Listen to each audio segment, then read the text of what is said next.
Hi, I'm John Fitzgerald, and I'd like to introduce Fitzgerald lawyer Eloisa Spirito.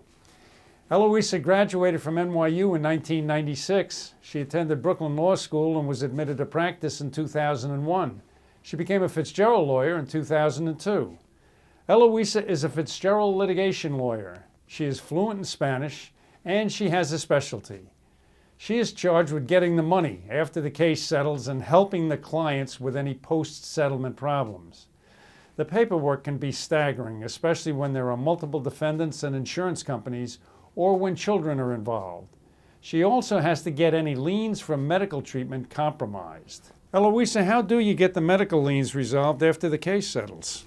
It's complicated, and it gets more complicated. We have to deal with Medicaid, Medicare, and private health plan insurers. Sometimes the liens are for amounts in the hundreds of thousands.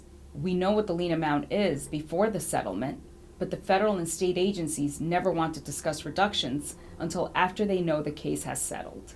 I am heavily involved in negotiating these liens. Usually we reach an agreement, but sometimes we end up with litigation after the case has settled. Do you like working on any particular type of case?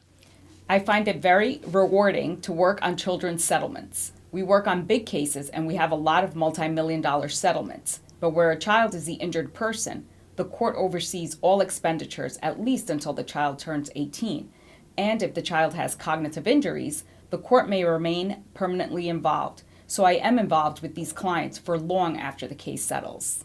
Tell us about a case you found rewarding. Diego's case was challenging. In this case, Fitzgerald trial lawyer Randy Nassau achieved a $77 million verdict in 2009, and then the case settled for an 8-figure amount, and that's present value.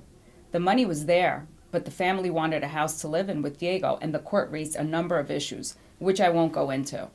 We had to work very hard and get creative in order to get them a house. Now they have a beautiful home, and they love it, but we had to work 8 years to get that home. We are available to our clients forever. Thank you, Eloisa. Thank you, Mr. Fitzgerald.